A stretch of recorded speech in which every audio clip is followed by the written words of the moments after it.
Hello and welcome back to part 4 of Autumn's Journey. Actually, I should say welcome back to Autumn's Journey, but whatever. Last part, we found out why Kerr was changed into, well, kind of, but we found out that Kerr is indeed a dragon, and he's supposed to go on this adventure with Orly to change himself back to normal so he can learn something. What could that something be? Probably the importance of friendship. Or finding the first female you see on this new adventure is probably the next love interest in your life. I approached the riverside, crouched down, and splashed my face with water, rubbing my forehead and cheeks. Then I inhaled deeply and ruffled my hair, careful not to snag on my braid. Maybe I shouldn't have done that. A knight was supposed to be courteous, generous, kind, just, honorable, and help those in need. And here I was, struggling to maintain a calm demeanor. There was something about Kerr's attitude that always got me worked up.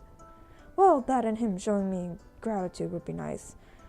Or was it wrong for me to seek it in the first place?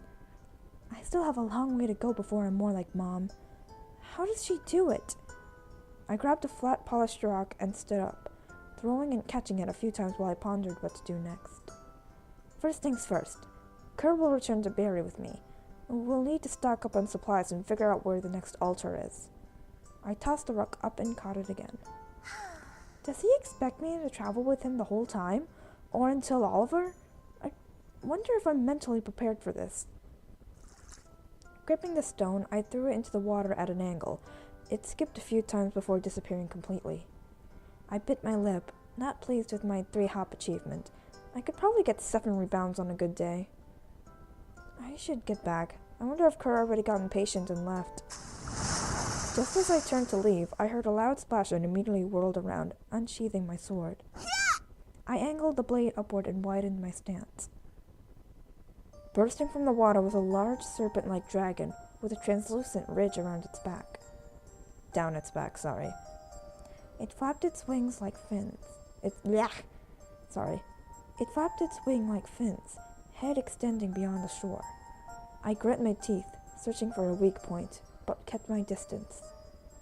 Tightening my grasp on the sword, I looked the dragon directly in the eye. It recoiled when it saw my weapon, withdrawing its head, but made no further movements.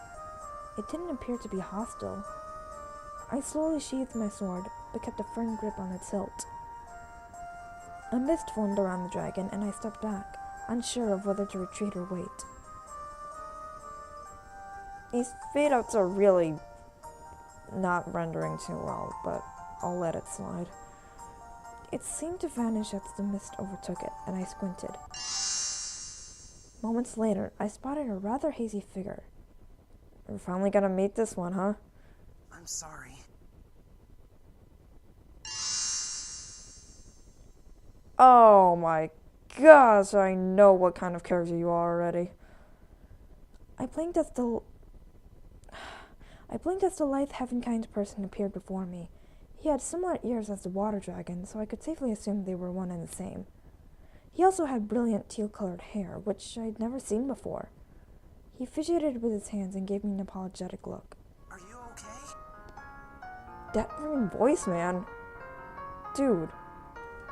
Alright then. I didn't mean to, frighten you.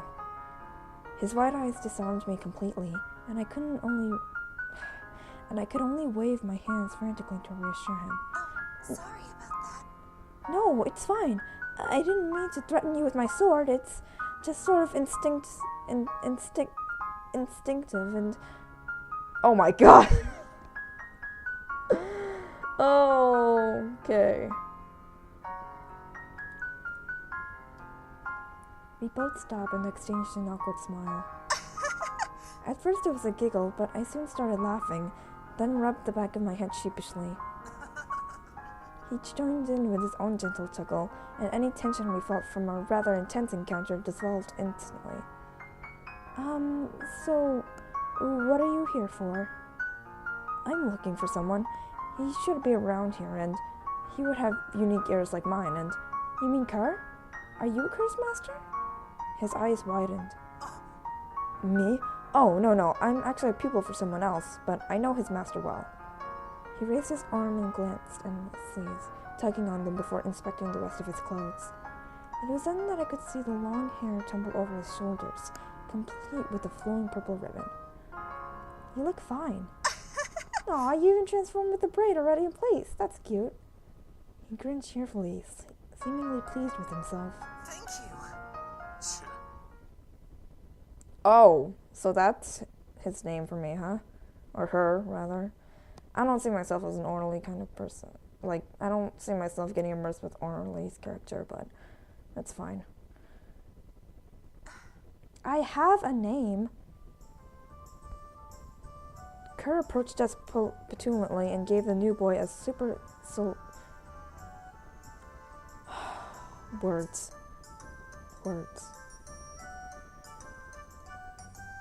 Supercilious glare. The boy balked slightly and glanced shyly away. I heard a large splash and came to check. Who are you? I'm Ilmari. We've met a few times. Kerr gazed at him so intently that Ilmari squirmed uneasily. I think I would be scared too if, like, a guy was just looking at me like that. Oh dear. Nope, don't know you. And how did you find me anyway, Ilmari? I overheard our masters talking, and Master Bedros mentioned you, so Kerr groaned loudly. Let me guess, they sent you? Sure, they sent me to supervise your assignment. I'll go. I really was hoping he was the intellectual, calm one, but no. Oh, that's fine too. I like his expressions. Kerr and I exchanged glances.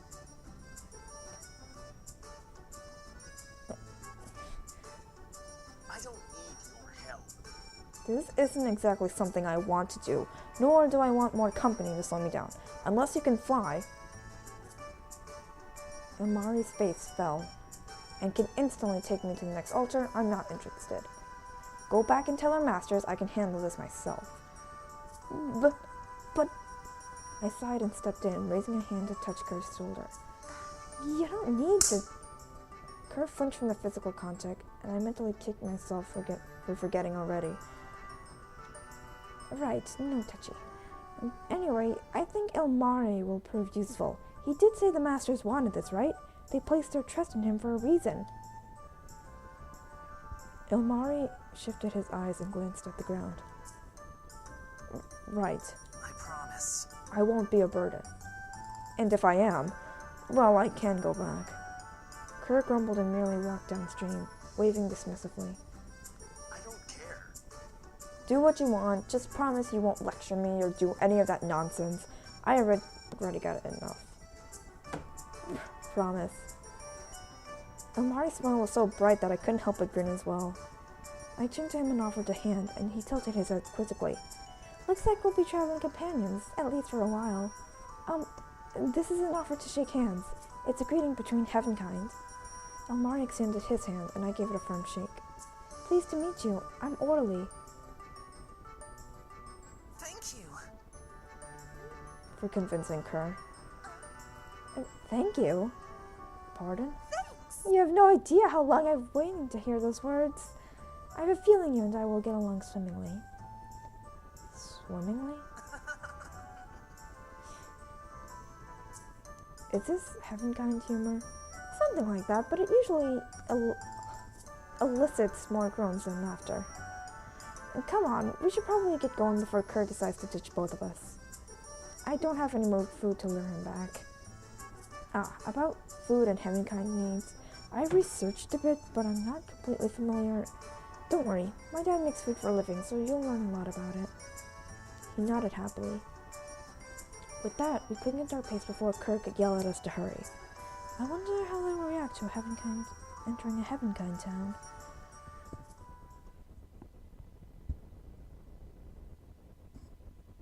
New chapter? Well, that one is surprisingly short, I guess. Chapter 3.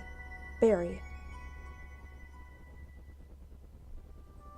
We arrived late afternoon. Barry is a small farming community nestled by the riverbank, perfectly situated between largest cities. It had at least 3 dozen houses, many with their own farmland, and sprawling orchards beyond the river. Of course, it also had an inn for travelers, which was becoming more popular thanks to the improved roads. Wow. Oh my gosh, that is so kawaii. Damn it. Focus. Elmari seemed thrilled, gasping over every little thing while his eyes excitedly darted from one house to the next. Kerr simply rolled his eyes and remained withdrawn as he walked over to my family's house. I'd admit I was concerned. Their ears weren't exactly natural, and Elmari's hair color was striking even from a distance. There were a few people who passed and gave curious glances, but they relaxed when they saw that I was accompanying the boys. He knew everyone in Barry, especially if you lived here for most of your life. When we reached my house, I motioned over to Elmari and Kerr. Can you two wait here for a bit? I need to talk to my parents first. I can't just invite strangers in. Is it some kind of heaven-kind formality? Yeah, formality. Something like that. That's why it's important you don't wander off. Of course. I mean it. I opened the door and closed it behind me, stepping into the cozy room. Mom? Dad? Can we actually see this girl's friggin' parents? Because in other Otome games, they're just non-existent. I hope they didn't leave to search for me. That would be partially my fault. Aura? Mom! Oh, thank you. Thank you. Holy crap. Oh my gosh. I was embraced in a tight hug. My mother worryingly checked my face before stepping back. Oh, so her last name is Bayard. Alright, that's cool. Where were you? Your dad got all anxious, and I kept telling him you would be alright. But when night came, I'm fine. The reason why my scouting took so long was because I bumped into 2 travelers. She pursed her lips and tapped her chin. They're not amnesiac? Nope. Any mystical-looking pendants on them? They have some simple jewelry, but no pendants. Dark and mysterious pasts? I'm pretty sure not. Oh, I'm sorry I'm talking over their voices. It's just like, I'm in a weird position right now so that you can hear the game. So I can't exactly hear the voices that well, but I'll try my best to listen for them carefully. I'm pretty sure not. One is a spoiled brat, and the other seems like he would be the youngest of a dozen siblings. She sighed in relief. Good. I've had too many troublesome experiences with people like that. We'll let them into a village, and the next instant it's on fire. That's my girl. Right. Always thinking of everything. Where's Dad? I'm starving. She laughed at my carefree comment. He should be back soon. She leaned on one side, looking past me. You can let your friends in if you like. I turned to see Elmari gingerly tapping the glass, then putting his hands all over it in baphomet. He looked like a performing mime. Wow. Oh my gosh, that's so cute. And not from around here? You could say that. And that does it for part 4 of Autumn's Journey. Well, we finally met our other dragonkinds, romantic route. So assuming this was on the Otome blog, so I'm assuming these 2 are the only routes since they're the only ones who are on the title screen, but that I could be wrong about that too. I'm actually glad we got to see Orly's mom. I hope we see her dad too, because most Otome games, like, either the parents are mentioned but they're never seen, or they just don't exist. It's kind of like how in Disney princess movies. As I said before, I thought, Elmari was going to be the intellectual, calm-spirited, like, you know, that kind of character. But, you know, like Kerr's opposite, but I guess he's Kerr's opposite in another way, where he's, like, really jumpy and kind of, like, timid. But I like that kind of character, too. So, thank you all for watching, and I'll see you in the next part of Autumn's Journey.